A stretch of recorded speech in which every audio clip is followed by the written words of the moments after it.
The Campus Community Book Project is a yearly event held here at UC Davis where we are trying to unite our community and bring understanding to the people in our community. Today I was able to get an exclusive interview with Michael Villalobos, who is a coordinator of the Campus Book Project, to discuss this year's book, The Geography of Bliss by Eric Weiner.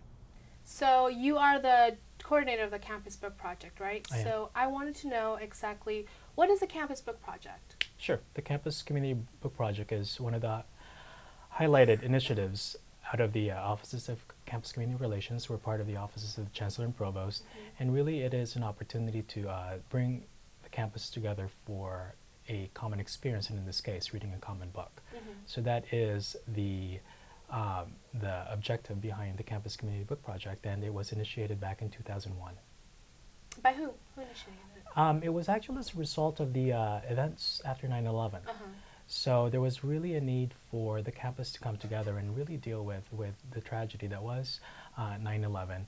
And what are some opportunities for us to have a conversation about things that challenges us, and again to promote civility, especially when something that tragic happens. It may have a tendency to pull us apart. So the Campus Community Book Project was initiated, yes, as a result of 9/11, but really ways for us to engage in conversation about issues that impact all of us, while at the same time having the opportunity to be able to expose to different perspectives, and in this case, to use common book, and then having discussions about it and attending related events.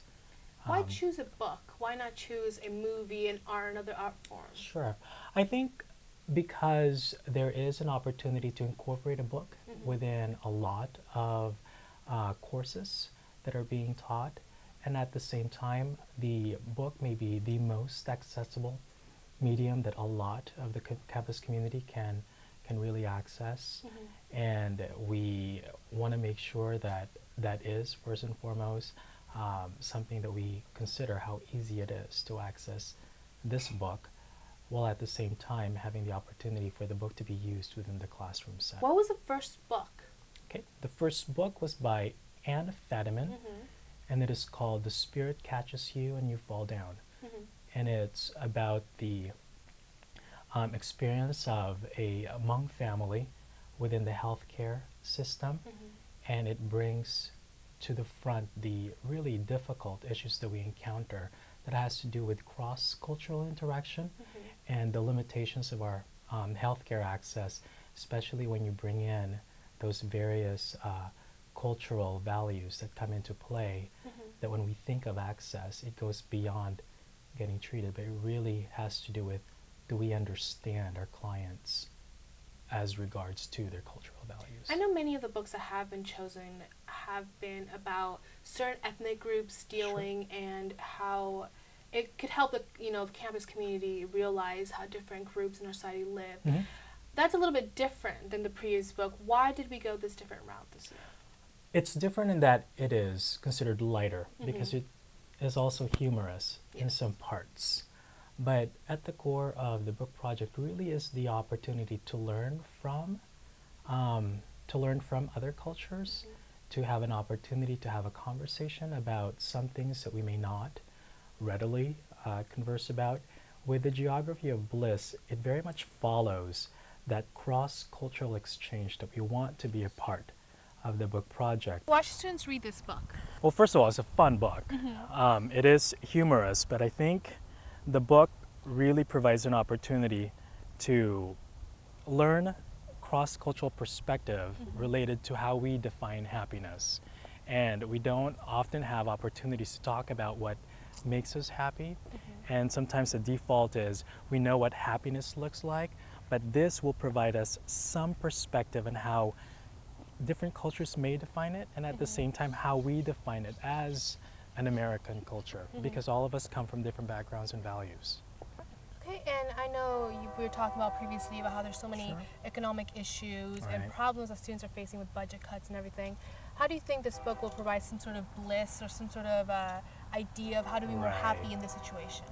Well, it allows all of us to gain some perspective. I mean, all of us are impacted by the budget woes that we face, and those are very real. but I think when we have an opportunity to look at it from many, many perspectives in terms of how other people define happiness, we may have the opportunity to see these challenges and difficulties in a different light that would allow us to hopefully persevere and at the same time take stock of the things that are going well, and all of that contribute to our sense of happiness and contentment. And just going to more technical things, Sure. how do you select the books? What's the process that they go through to select each book every year? The Campus Council in Community and Diversity chooses a topic. And so for the topic that we used in selecting this year's book, it was emotional and psychological health and well-being. So a selection committee is convened, and they define what that topic means or what it may look like in translating that to the nominated books. And then a call for nominations go out to the campus community, and people submit book titles that fit within that topic. Okay. And what do you hope to achieve with this book this year? Well, what we hope to achieve is really nothing very different compared to the very first book and the 6 others that followed it, and that it is to promote a sense of community. It is to learn about different subject matters, to learn critically about cross-cultural issues that are woven within the chosen book, and again to use it as a vehicle for learning, not just in the classroom, but also outside the classroom, and that's why we have related events with the book project. Okay, for our last question, what do you personally think about the book? Have you read it, and do you recommend it? Right. Well, I have to read it Yes. since I chair the book project, and I love the book. And first, it was really a risk to choose this book because it is a departure from the other books with its tone.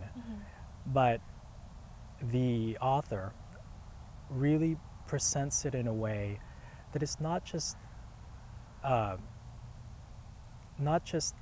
interesting, but I think he approaches it in a way that really cuts across different generations, cuts across a lot of what we would consider academic jargon, and it makes it that much more accessible because it uses humor.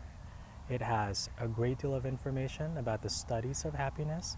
It has a great deal of information about other culture, and so I feel really fortunate that the selection committee wanted this as the book for this year's book project, because I think they really had in mind that it may serve the university community some good, again, to add some levity amidst all of these uncertainties and challenges that we're facing.